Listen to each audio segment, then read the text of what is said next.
After long time యాక్చువల్గా ఎప్పుడో పిలుద్దాం అనుకున్నాను, కొంచెం డిలే అయింది, బట్ ఫైనల్గా అయితే పిలిచాను. సో ఎలా నడుస్తుంది లైఫ్? ప్రస్తుతానికి పర్వాలేదు. ఓకే, చాలా మందికి కూడా మీ పర్సనల్ లైఫ్ ఏంటి అనేది ఎవరికి తెలీదు.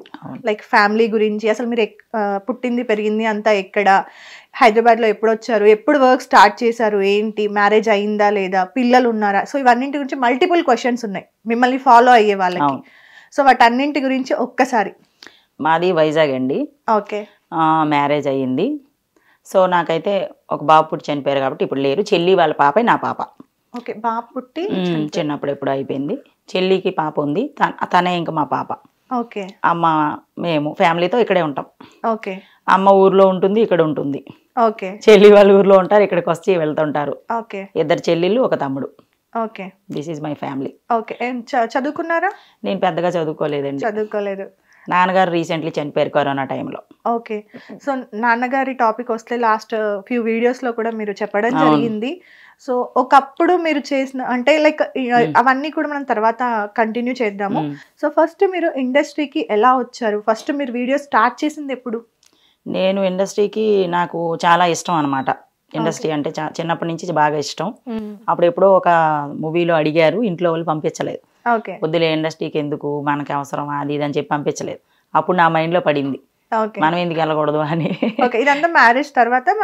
కాకముందే, చిన్నప్పుడే. అప్పుడు జరిగినప్పుడు నాకు అడిగితే పంపించలేదు కదా, నేను ఎలాగైనా వెళ్ళాలి అని మైండ్లో పెట్టుకున్నాను. పెట్టుకొని తర్వాత నేను రావడం జరిగింది. వచ్చాను, చిన్నగా స్టార్ట్ చేశాను. ఫస్ట్ సీరియల్స్ అవి చేసుకున్నాను. ఫస్ట్ అయితే వీడియోస్, రొమాంటిక్ షార్ట్ ఫిల్మ్స్ అవి ఏం చేయలేదు, సీరియల్ చేశాను. తర్వాత పరిస్థితి బాగోపోవడం వల్ల మా నాన్నగారికి హెల్త్ బాగాలేదు, అప్పుడు రొమాంటిక్ షార్ట్ ఫిల్మ్స్ అప్పట్లో చేశాను. మీకు అంటే ఈ సీరియల్లో చేశాను, ఈ సీరియల్ నాకు చాలా బాగా గుర్తింపు తీసుకొచ్చింది అన్న సీరియల్స్ ఏమైనా ఉన్నాయా?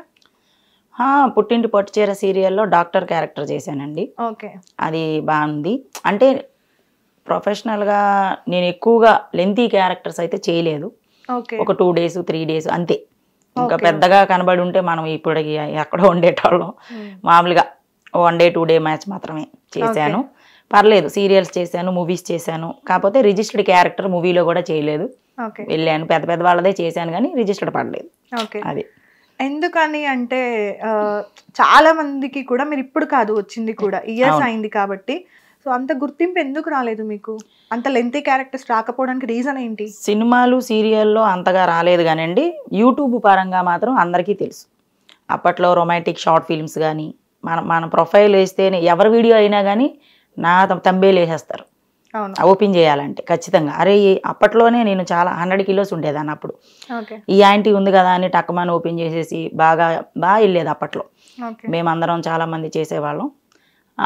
అప్పట్లో నాకు బాగా పేరు వచ్చింది యూట్యూబ్ ద్వారానే. ఇప్పుడు కూడా నేను బ్రతుకుతున్నానంటే యూట్యూబ్ ద్వారానే. అంటే యూట్యూబ్ వాళ్ళు షూట్కి పిలిస్తే వెళ్ళడం, ఆ మనీతోనే నేను ఇక్కడ బ్రతకడం జరుగుతుంది. మూవీస్ సీరియల్స్ నాకు పిలిస్తే వెళ్తాను, లేకపోతే లేదు. యూట్యూబ్ది మాత్రం ఎప్పటికీ ఈ ఒకరోజు కాకపోయినా ఒకరోజైనా 1 weekలో 2 days అయినా ఉంటుంది, షూట్ చేసుకుంటాను. నాన్నగారికి ఏమైంది? నాన్నగారికి ఏమైందంటే అప్పట్లో ఒక పాము ఉంటుంది అనమాట. మా నాన్నగారు బ్రిడ్జెస్ కడతారు చూసారా, వాళ్ళకి మనుషులు తీసుకెళ్తుంటారు. ఆ వర్క్లో తీసుకెళ్ళినప్పుడు ఏంటంటే వాళ్ళకి ఇల్లులా ఉండవు, జస్ట్ షెడ్స్ లాగా వేసేసి ఇస్తారనమాట. అక్కడ సంథింగ్ ఏదో పాము వచ్చి పొడవకుండా ఉఫ్ అని ఊదుతుందంట. కొన్ని పాములు ఉంటాయి, అది ఊదుతుంది అంతే. అదేమవుతుందంటే వెంటనే చనిపోము, బాడీ మొత్తము స్ప్రెడ్ అయిపోయి అది పాములాగా ఊడిపోతూ ఉంటుంది. స్కిన్ అట్లా ఊడిపోయినప్పుడు మాకు తెలియదు. మా అమ్మ చాలా ఏడ్చింది. అప్పటికి నేను హైదరాబాద్లో ఉన్నా. మా అమ్మ ఫోన్ చేశారు, వెళ్ళాను, ఏం చేయాలో తెలియదు. ఇంకా అమ్మ కొడుకైనా పెద్ద కూతురు అనమాట నేను, కొడుకైనా కూతురైనా నువ్వే, నాన్న నువ్వే బ్రతికేచాలి అది ఇది అని చెప్పి మా అమ్మ ఏడవటం. చాలా బాధాకరమైన విషయాలు ఉన్నాయి, అవి జనాలకి తెలియదు. యాక్చువల్గా నేను మా నాన్నగారికి తీసుకొచ్చి రావడం, ఫ్యామిలీ మొత్తం ఇక్కడికే తెచ్చేసాను. అప్పుడు తీసుకొచ్చిన తర్వాత నేనే చూసుకున్నాను. అప్పుడు చిన్నవి ఏవో షూటింగ్స్ చేస్తూ ఉన్నప్పుడు రొమాంటిక్ షార్ట్ ఫిల్మ్స్ అంటే కూడా ఏంటో నాకు తెలియదు అప్పట్లో. అప్పుడు వేరే వాళ్ళు నన్ను అడిగారు అనమాట, నువ్వు ఫేస్లో వేరే రకంగా ఉంది నీకు, నువ్వు ఈ క్యారెక్టర్ చేస్తే బాగుంటుంది, చెయ్యి ఈ టైప్ ఆఫ్ అని చెప్పారు. అప్పుడు నేను ఓకే అని చెప్పి చేయడం జరిగింది. కానీ ఒక్కరోజు కూడా గ్యాప్ ఉండేది కాదండి, డైలీ వెళ్ళిపోయేదాన్ని, డైలీ షూటింగ్. అలాగే మా నాన్నగారికి 7 లక్షల రూపాయలు ఖర్చు. ఒక షూట్కి ఎంత పే చేసేవాళ్ళు? ఓన్లీ 5,000. ఓకే. డైలీ షూట్స్ చేసేవారు. డైలీ షూట్కి వెళ్ళిపోయేవాళ్ళం. మాకు లక్షల మీద ఖర్చు అయినా కానీ ఆ డబ్బులతోని మా నాన్నగారిని కూడా బాగు చేసుకున్నాను. మా నాన్నగారు బ్రతికారు. తర్వాత రీసెంట్లీ కరోనా టైంలో మా నాన్నగారు చనిపోవడం జరిగింది. అప్పుడు మనీ లేవు, ఉండుంటే బ్రతికించేదాన్ని. లేదా నేను అప్పట్లో ఈ షూట్స్ చేయాలన్నా కానీ ఇప్పుడు మనకి తెలుగులో నడవట్లేదు, బ్యాన్ అయిపోయినాయి. అవి చేయడానికి మళ్ళీ మనం ఎక్కడికో వెళ్ళాలి, ఢిల్లీలో బొంబాయిలో వెళ్ళాలి. నాకు అంత లేక నేను వెళ్ళలేదు. ఇంకా అప్పట్లో ఉన్నంత వరకు ఇంకా చూసుకున్నాం. కరోనా టైంలో కూడా మా నాన్నగారు చనిపోతే కూడా ఎవరు మోయలేదండి. మా నాన్నగారిని మేమే మోసాం. మా నాన్నగారికి మేమే అన్నీ చేసి మేమే బాక్స్ అంతా తీసుకుని, నేను, మా చెల్లె, మా తమ్ముడు, మా మామయ్య కొడుకు, మేమే మోసుకుని మేమే పోయాం చివరి దాకా. అలా రొమాంటిక్ షార్ట్ ఫిల్మ్ చేయడం జరిగింది. ఎందుకనంటే కరోనా టైంలో చనిపోయారు కాబట్టి కరోనా ఏమో అనుకున్నారు వాళ్ళు, కానీ అది కరోనా కాదు. మా అంటే క్యాస్ట్ గురించి చెప్తున్నాను, తప్పుగా అనుకోకండి.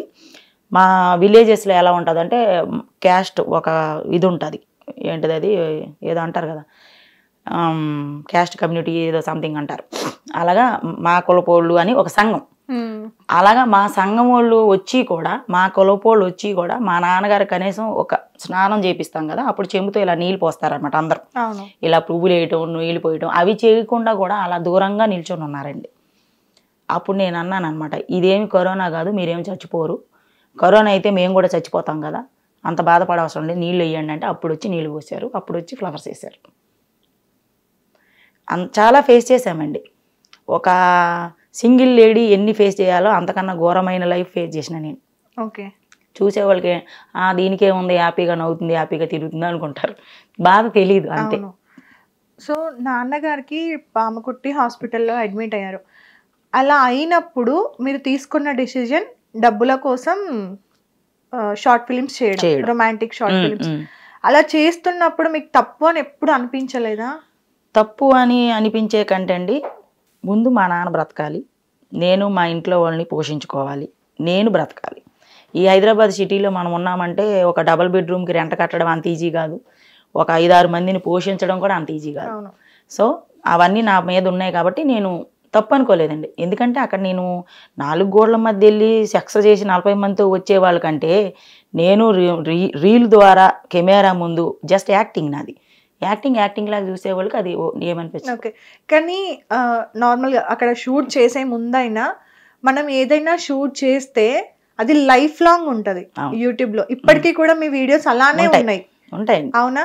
మీరు చాలా మందికి కూడా మీరు ఇప్పుడు ఎంత నీట్ కంటెంట్ చేసినా మిమ్మల్ని చూడడం ఆంటీలానే చూస్తున్నారు, అవునా? సో బాధ అయ్యట్లేదా? అంటే అరే ఇప్పుడు ఎవరో నలుగురు మనకు ఒక మాట అంటారని, నలుగురు జనాలు ఏదో మనకి తిడతారని, లేదా బ్యాడ్ కామెంట్లు పెడతారని నేను ఆలోచించాను అనుకోండి, మా నాన్న బ్రతకడగా. ఆ నలుగురు బ్యాడ్గా నా గురించి థింక్ చేసే ఎదవలు వచ్చి మనకి ఫుడ్ బెటర్గా ఒక 10 రూపాయలు ఇవ్వరుగా. ఇప్పుడు బాగాలేదు నాన్నకి, లేకపోతే నాకే బాగాలేదు, మొన్న నాకు కూడా రీసెంట్లీ బాగాలేదు, ఎవరు వచ్చి రూపాయి ఎవరండి, కానీ నీతులు చాలా చెప్పేస్తారు, వాళ్ళు మళ్ళీ పాటించరు. అవును, అందుకే నేను అవి పట్టించుకోను. ఓకే, సో ఆ వీడియోస్ ఎప్పుడు మానేశారు? అవి ఎప్పుడో మానేసామండి, ఒక 2 years ఎంతో చేసుకున్నాం అంతే, 1 year నాన్నగారి కోసం వరకు అంతే. మన ట్రీట్మెంట్ అయిపోయిన తర్వాత ఇంకా మానేసాం. ఓకే, సో మానేసిన తర్వాత అంటే ఫ్యామిలీకి విషయం తెలుసా మీరు ఇలాంటి వీడియోస్ చేస్తున్నారు? నాన్నకు కానీ అమ్మకి కానీ తెలుసండి, అడిగారు ఎందుకమ్మా అవసరమా అని. అంటే అవసరమే, షూటింగ్ విషయంలో ఏలు పెట్టకండి ఎవరు, అదేం తప్పు కాదు. నేను ఒక్కరిదాన్ని వెళ్ళి ఒక అబ్బాయితో నేను అలా రొమాన్స్ చేస్తే తప్పు, చుట్టూ కెమెరామెన్లు ఉంటారు, లైట్ మ్యాన్లు ఉంటారు, టెక్నీషియన్స్ ఉంటారు, అందరూ ఉంటారు. ఎందుకంటే అవి పెద్ద షూట్లే కదా, అవేమీ విలిపిత్రి షూటింగ్లు కాదు, రూమ్లో పెట్టేయడానికి చుట్టూ అందరూ ఉంటారు. వాళ్ళ మధ్యలో చేస్తున్నానంటే నేను ఎంత ఒళ్ళు చంపుకొని, నేను ఎంత మనసు చంపుకొని నేను అలా చెయ్యాలి అని నేను క్లారిటీ చెప్పుకున్నాను. తర్వాత వాళ్ళ ఇంట్లో వాళ్ళైతే ఏమనలేదు, చుట్టాలు బంధువులు మాత్రం రాబంధువులు పిక్కు తిన్నారు. అవసరమా ఇలాంటివి చేయటం అని కొంతమంది అయితే ఏకంగా బ్లూ ఫిలింలు చేసేస్తున్నావు, బ్లూ ఫిలిం ఏంటో రొమాంటిక్ షార్ట్ ఫిలిం ఏంటో తెలియని వాళ్ళు కూడా మాట్లాడటమే. అందులో ఏం లేదు కదా, చెప్పొచ్చో చెప్పకూడదు, నేను ఇలాగే చెప్పాను. అందులో ఇస్తే చెప్పుతో కొట్టు, అందులో లేదు కదమ్మా, అదంతా జస్ట్ యాక్టింగ్ అంతే. నీ కళ్ళు నీ మైండ్ ఏం ఆలోచిస్తుందో అది చెప్పు, నువ్వు ఆలోచన విధానం తప్పు, నేను చేసింది అక్కడ తప్పు కాదు, జస్ట్ యాక్టింగ్. పెద్ద పెద్ద హీరోయిన్లు ఇప్పుడు ఐటమ్ సాంగ్లు చేసే ప్రతి ఒక్కరిని పక్కన పడేసి హీరోయిన్లు చేస్తున్నారు ఇప్పుడు ఐటమ్ సాంగ్స్, ఇది గ్రేట్గా ఫీల్ అవుతున్నారు.